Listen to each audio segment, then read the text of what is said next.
Do's and don'ts for the parents.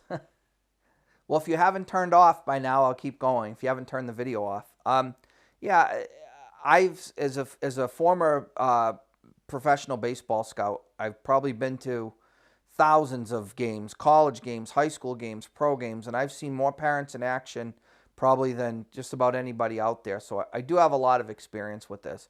As far as the dues for the parents, you want to be a support system for your player, absolutely. You want to do everything you can to help them be successful. You're the one that washes their uniform, make sure they have their Gatorade, all those types of things. Focus a little bit more about at the park, and we've gone over some of this stuff before. Anything you can do videotaping wise, like if your son's a pitcher or a hitter, try to get as much of a close up as you can on the video. Resist that urge to try to shoot the ESPN and capture the whole field, because you can't do it off that without certain type of cameras. Keeping in mind they have multiple cameras, so if you can zoom in on the pitcher and get as much of that pitcher in the frame as possible, or the flip side on a hitter, if you can get as much of that hitter in the frame, then you can have the swings and have the results and go back and you can tell the player, or say that, okay, that was the double, that was a strikeout, that was, a ground out, whatever it was.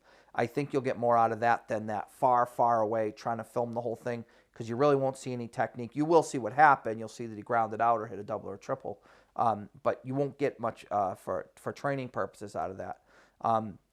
The don'ts, gosh, could go on forever. The one thing that I don't see enough of at the park is parents enjoying the game. Like, you don't see a ton of parents sitting in the lawn chair with a sub and maybe some chips and something to eat and just kind of enjoying the game. Parents seem very nervous, and I have children, so I know what it's like. But that kind of criticalness can transfer into your player, whether you realize it or not. It's hard to tell them to relax when they can tell that you're not relaxed. As far as the vocal things from the stands, you should scream and yell for your son or player as much as possible. Positive things, good luck, shout his name, shout his number. Really, when you're shouting, and this goes for anyone, regardless of your knowledge of baseball, but yelling technical things during an at bat or when the pitcher's on the mound, number one, the players can't hear you. That's just number one. They can't hear you, period. And number two, when a player's in the box yelling out hitting tips or yelling out 2 to 3 hitting concepts or ideas as the pitcher's ready to throw the ball, doesn't help the player at all, really. I mean, for our hitters, we want them to be clear and focused in the batter's box. We tell them to zone everything out. Even if what you're saying is technically correct, it's mistimed. So, the hardest thing to do is to say nothing, but you definitely don't want to become a distraction. And quite frankly, the player doesn't want, his parent to be the loud one screaming techniques and, coaching from the stands, yelling at the umpires. Just let the players play. By all means, you should enjoy being at the game. And I just think it's better to try to be productive if you really want to help the player by capturing some video. But more than anything, you should genuinely enjoy being there and watching the game and being supportive.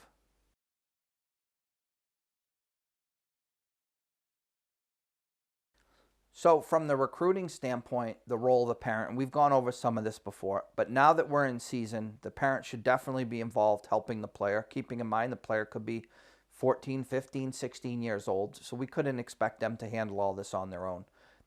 From the positive standpoint for the parent, I think you want to help your son be accountable.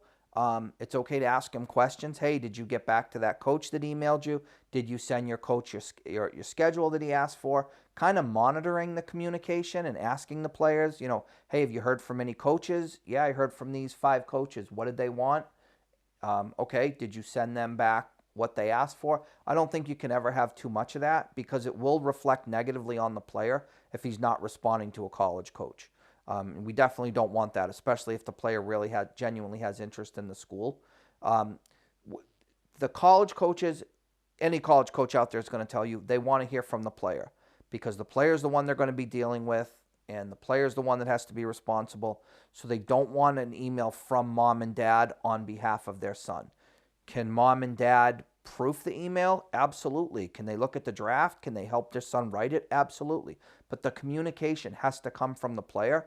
And as parents, that can be, a little unnerving, because let's face it, kids don't always do what we've asked them to do. So you don't have to hound them, but if you just kind of keep track, that's why I've always advised keep a spreadsheet. So if you're a player and you've emailed 50 schools, make a spreadsheet, put what you've emailed to them. Okay, I emailed my profile, I emailed my video clip, I emailed my transcript, I emailed my scouting report, I emailed my summer schedule. Whatever it is, put that on the list so everyone can see it. And then for the player, mom and dad you won't feel like they're bugging you all the time, but you'll know if it got done. And then you can keep multiple columns of when the coaches contacted you, when you contacted them.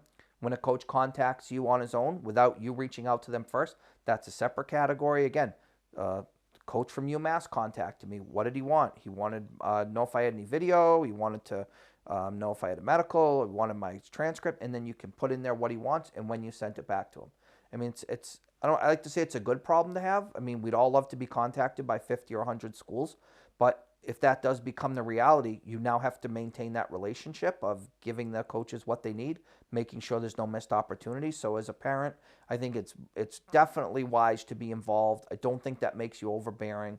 I think it just helps the players, and I think the more it helps the player so that he can focus on his training, his performance, and takes that off his plate, I think the better it's going to be.